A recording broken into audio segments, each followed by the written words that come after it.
Hello everyone, আসসালামু আলাইকুম। ঝুমস ওয়ার্ল্ডে সবাইকে স্বাগত জানাচ্ছি। চলে এসেছি আপনাদের জন্য খুব মজাদার আর কলিজা ঠান্ডা করা একটা পুডিং রেসিপি নিয়ে। রোজা চলে এসেছে, ইফতারের সাথে যদি এরকমই একটি মন মাতানো আইটেম হয় তাহলে কিন্তু মন্দ হয় না।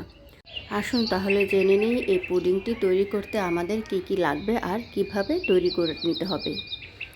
সবার প্রথমে লাগবে আমাদের একটি ডাব আর আধা কেজি পরিমাণ দুধ।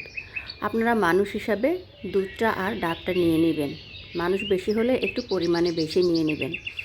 দেখুন আমি একটা চায়ের কাপে করে 4 কাপ পরিমাণ ডাবের পানি নিয়ে নিচ্ছি।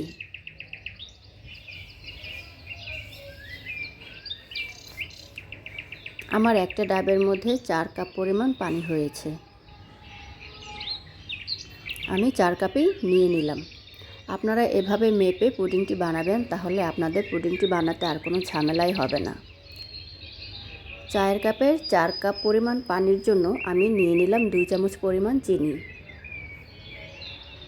আর নিয়ে নেব 2 চামচ পরিমাণ আগার আগার পাউডার। এই আগার আগার পাউডারটি আপনারা যে কোনো মুদি দোকানে অথবা সুপার শপে পেয়ে যাবেন। তবে কেনার সময় অবশ্যই দেখে নেবেন হাইকো কোম্পানিটা নিয়ে নেবেন। অন্য কোনো কোম্পানি যদি নিয়ে আপনারা বানিয়ে থাকেন তাহলে আপনাদের পুডিংটা সহজে জমাট বাঁধবে না। এখন মিশ্রণগুলো ভালো করে চামচ দিয়ে নাড়াচাড়া দিয়ে একটু মিশিয়ে নেব। তারপর আমরা এই বোলটা চুলায় বসিয়ে দিব। চুলায় বসিয়ে দিয়ে ঠিক এটা ফুটে ওঠা পর্যন্ত একটু জাল করে নিব। হাইকো কোম্পানির আগার আগারটা যদি হয় তাহলে একবার মাত্র ফুটে উঠলে আপনারা এটা সাথে সাথে নামিয়ে নিতে পারেন। তাহলে এটা একেবারে পারফেক্টভাবে জমাট বেঁধে যাবে।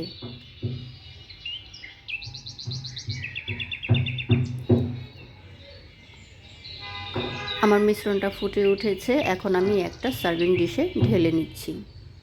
মিশ্রণটা ঢেলে ফ্যানের বাতাসে রেখে দিয়েছি 1 থেকে 1.5 ঘন্টা। 1 থেকে 1.5 ঘন্টার মধ্যে আমার পুডিংটা সুন্দরভাবে সেট হয়ে গেছে, একেবারে ভালোভাবে জমে গেছে। এখন আমি আপনাদেরকে কেটে দেখাচ্ছি। এখান থেকে 2 টুকরা আমি আলাদা রেখে দিচ্ছি এমনিতে খাওয়ার জন্য, আর বাকি পুডিংটা এখন আমি সুন্দর করে ছোট ছোট টুকরো করে কেটে নিব দুধ দিয়ে পুডিংটা বানানোর জন্য।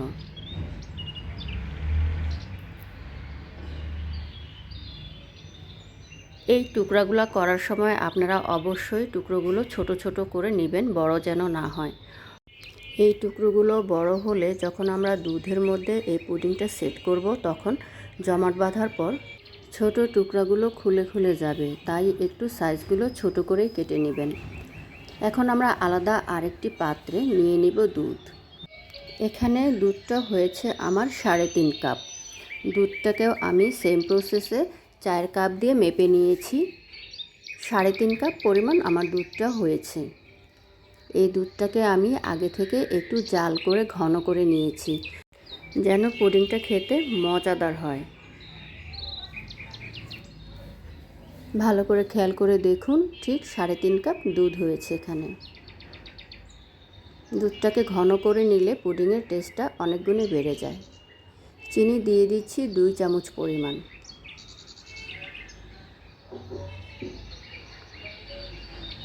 আর দিয়ে দিচ্ছি এই দুধটার মধ্যে 2 চামচ পরিমাণ গুঁড়া দুধ। এতে করে আমার পুডিংটা বানানোর পর গুঁড়া দুধের একটা ফ্লেভার আসবে, খেতেও হবে অনেক মজাদার।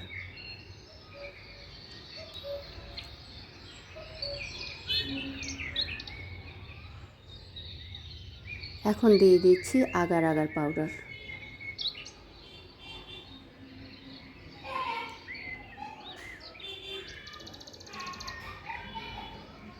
এখানে আমি 3 চামচ পরিমাণ আগার আগার পাউডার দিব। দুধের মধ্যে আগার আগার পাউডারটা একটু পরিমাণে বেশি দিতে হয়, তাহলে পুডিংটা ভালোভাবে জমে যায়। আগার আগার পাউডারের পরিমাণটা যদি কম হয় তাহলে দুধটা ভালো করে জমতে চায় না।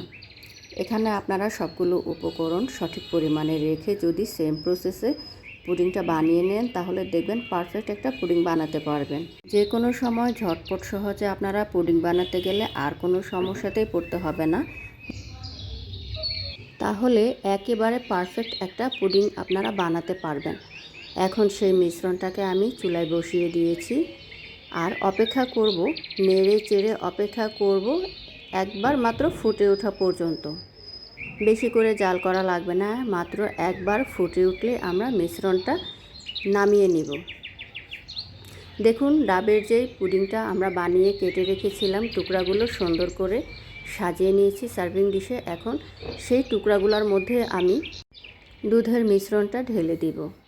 দুধের মিশ্রণটা ঢেলে দিয়ে চামচ দিয়ে একটু নেড়ে চেড়ে সমান করে দিব, যেন ছোট ছোট টুকরাগুলো সমানভাবে দুধের সাথে মিশে থাকে, দেখতে ভালো লাগে।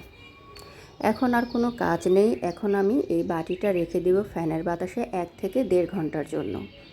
1 থেকে 1.5 ঘন্টা পর আমরা দেখব পুডিংটা কতটুকু আমাদের সেট হয়েছে। 1 থেকে 1.5 ঘন্টা পর দেখুন আমাদের পুডিংটা কত সুন্দর সেট হয়ে গেছে। আমি ছুরি দিয়ে হালকা করে একটু আলাদা করে দিচ্ছি, যেন ঢালতে কোনো সমস্যা না হয়।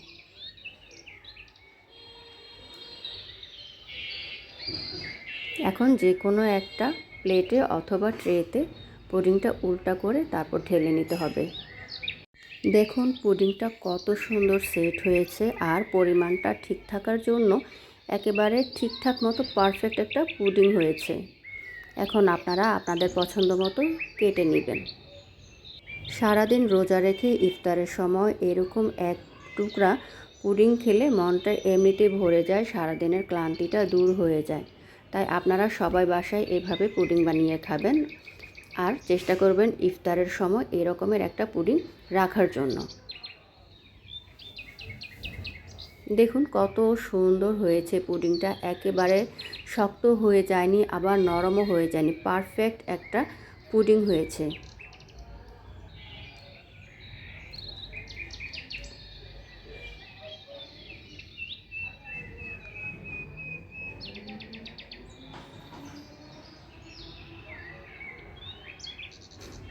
ভিডিওতে দেখে নিন কতটা সুন্দর দেখাচ্ছে।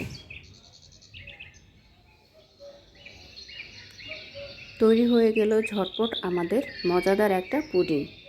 এখন আমরা পুডিংটা সার্ভিং ডিশে রেখে দেব, যখন প্রয়োজন হবে আমরা সার্ভ করে নিব। এই পুডিংটা আপনারা ফ্রিজে কিছুক্ষণ রেখে ঠান্ডা করেও খেতে পারেন। রোজার সময় ইফতারের সাথে যদি এই পুডিংটা খেয়ে থাকেন তাহলে অবশ্যই একটু ফ্রিজে রেখে দিবেন। ফ্রিজে রেখে তারপর ঠান্ডা করে খাবেন, দেখবেন খেতে কতটা ভালো লাগে। পরিমাণগুলো ঠিক রেখে বাসায় সবাই এভাবে পুডিংটা বানিয়ে খাবেন। সবাই ভালো থাকবেন। আল্লাহ হাফেজ।